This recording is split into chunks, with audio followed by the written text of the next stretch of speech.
Hi, I'm Venus O'Hara. I make content about holistic self-love. Day 20 of Vlogmas. I was chatting with a friend earlier and we were doing a little recap of 2024 and our biggest learnings, our biggest lessons. And one of them that we share is that we are going to stop putting people on pedestals for 2025. This is something that I've been doing too often in my life, and it's happened in many areas of my life. It could be friendships, it could be my personal life, my work life. I've met people who have some kind of achievement or status, something that or some kind of characteristic that I admire. It could be just outward success or exterior success. It could be any area of life, and I've put them on this pedestal, looked up at them and thought, wow, oh my god, they have what I want. And that's been it's good to admire people and see the good in people, but the danger of that is that it creates this imbalance where you are looking up at someone and they are looking down on you. And the problem with this is when you see that these people that you've put on pedestals, that they are actually human and no better than you, it can create a sense of disillusion. But before that happens, putting people on a pedestal, your internal narrative is saying they are better than me, I am unworthy. And that's something I've really been battling with in my life. In so many instances. For example, I've shared with many people that I'm actually close with that I really have a lot of struggles with self-concept.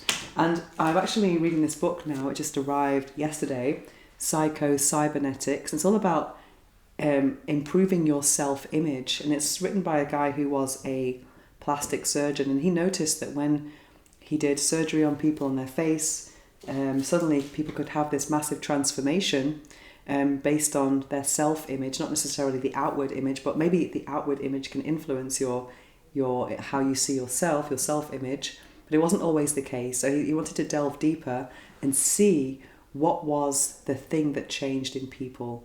And you don't need to have plastic surgery to change your self-image at all, which is, of course, the good news. But it's something I've been really working on over the last year, or maybe less than that.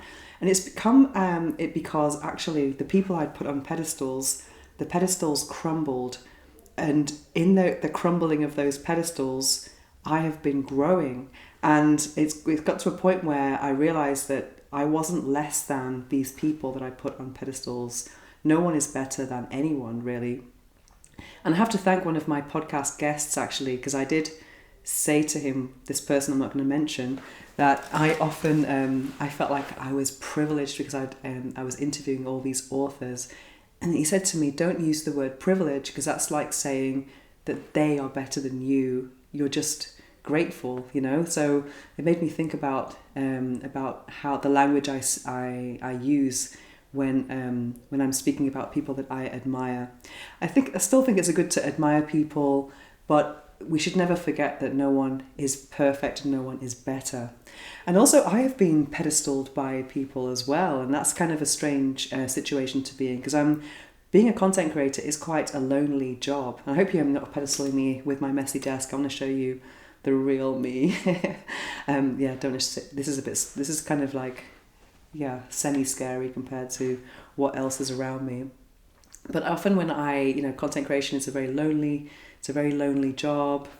Job, don't like the word job, but profession, let's say. And there's a lot of time alone, creation, obviously. Then I've been in situations where people have found out what I do, or that I'm a YouTuber, or I have so many followers, or they find out and they're like, oh, wow, that I'm an author. And they kind of like, oh, wow. And then I feel that I am being held to some kind of standard that I'm not quite comfortable with. And that's the problem when other people pedestal you.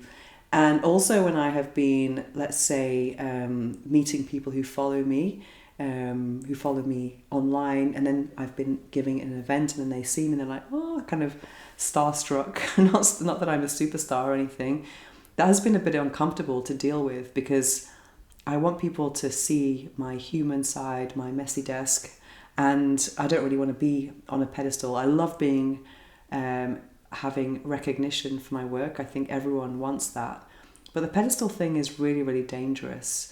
I've also done it with friends a lot as well.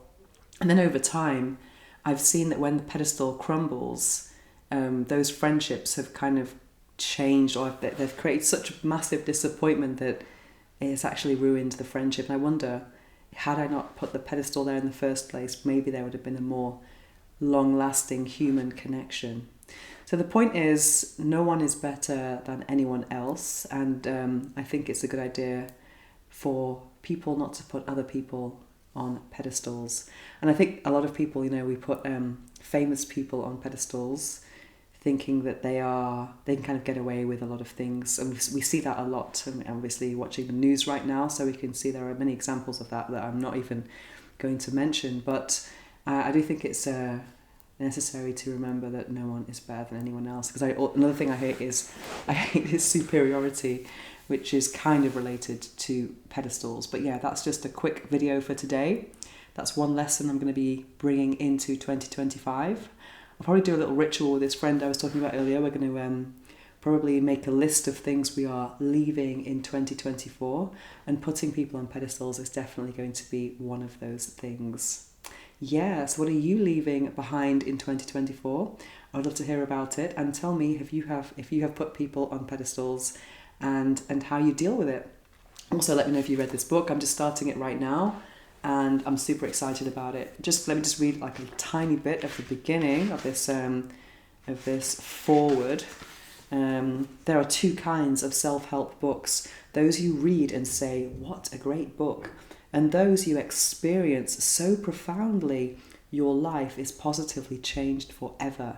Yeah, so I'm really excited about overcoming my own challenges and limitations with self-concept and self-image, because I think that once you see yourself in a way that is more, let's say, aligned with your ideal self, then that's where happiness can come. Obviously, yeah, I just think it's a really exciting thing, because we only get in life what we think we deserve.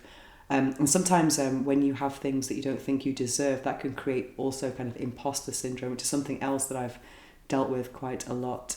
Yeah, so it's all an inside job, basically. Anyway, that's all for today. Thanks for watching. I'll be back tomorrow with some more Vlogmas. Mwah.